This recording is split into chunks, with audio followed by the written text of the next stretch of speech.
তেখেত যেতিয়া বাহিৰলৈ গ'ল এই যোৱাৰ সময়ত তেখেতক নিৰাপত্তা কেনেকুৱা দিয়া হ'ল কি কৰা হ'ল এই কথাখিনি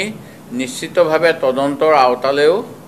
আহিব লাগে যিসকলক লৈ তদন্ত কৰিছে ৰাইজৰ স্বাভাৱিকতেই সেই বিষয়া দুই এজনৰ প্ৰতি কিছু সন্দেহ শ্যামকানু মহন্তৰ ঘৰত ৰেইড কৰা হৈছে এই ৰেইডক লৈ এতিয়া বিভিন্ন প্ৰশ্ন উত্থাপন হৈছে মুখ্যমন্ত্ৰী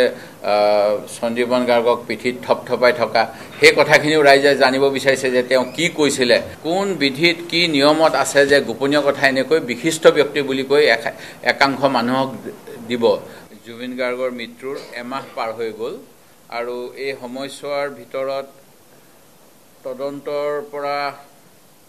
কি হৈছে কেনে ধৰণে তদন্ত আগবাঢ়িছে এইখিনি লৈ যে কোনোৱে সন্তুষ্ট নহয় সেই কথা সাধাৰণ নাগৰিকৰ উপৰিও তেখেতৰ পৰিয়ালৰ বিভিন্নজনৰ বিভিন্ন সময়ত যি সামাজিক মাধ্যমত ষ্টেটাছ আমি পঢ়িবলৈ পাইছোঁ তাৰ পৰা আমি সকলোৱে গম পাইছোঁ যে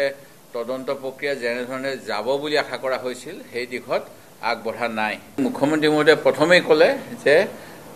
হত্যা হৈছে তাৰ পৰৱৰ্তী সময়ত তেখেতে আকৌ আজি কেইদিনমান পূৰ্বে এটা কথা ক'লে যে এই প্ৰক্ৰিয়াৰ কাৰণে আপোনালোকে কিছু ধৈৰ্য ধৰক যিসমূহ তথ্য ওলাব সেই তথ্যসমূহ অসমীয়া মানুহক হজম কৰিবলৈ বহুত সময় লাগিব এনেকুৱা কি কথা তেখেতে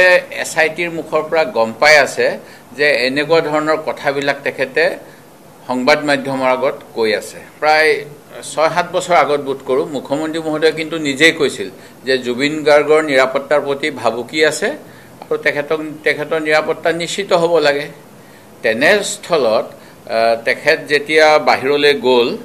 এই যোৱাৰ সময়ত তেখেতক নিৰাপত্তা কেনেকুৱা দিয়া হ'ল কি কৰা হ'ল এই কথাখিনি নিশ্চিতভাৱে তদন্তৰ আওতালৈও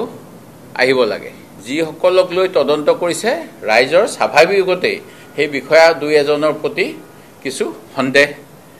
আহিছে দুৱাৰে আমি গম পাইছিলোঁ যে শ্যামকানু মহন্তৰ ঘৰত ৰেইড কৰা হৈছে এই ৰেইডক লৈও এতিয়া বিভিন্ন প্ৰশ্ন উত্থাপন হৈছে যে কোৰ্টৰ পাৰ্মিশ্যন লৈ ৰেইড কৰা হৈছিল নে নাই ইণ্ডিপেণ্ডেণ্ট উইটনেছ আছিল নে নাই আৰু যদি এইটো ঘৰ ইডি কেছটো দিব বুলি ক'লে অন্য এটা গোচৰ নিজে ৰুজু কৰিলে অৰ্থনৈতিক অপৰাধ কৰিছে বুলি তাৰপিছত যদি ঘৰটো সিল কৰিছিল তেখেতৰ পৰিয়ালৰ সদস্যসকলে সিল কৰা ঘৰটোত কেনেকৈ যাবলৈ পালে আপোনালোকৰ মাধ্যমেৰে আমি দেখা পাইছিলোঁ আপোনালোকে প্ৰশ্ন উত্থাপন কৰিছিল যে আপুনি কেনেকৈ আহিছে কি কথা সেই গতিকে এই গোটেইবিলাক যিটো নিৰপেক্ষতা থাকিব লাগে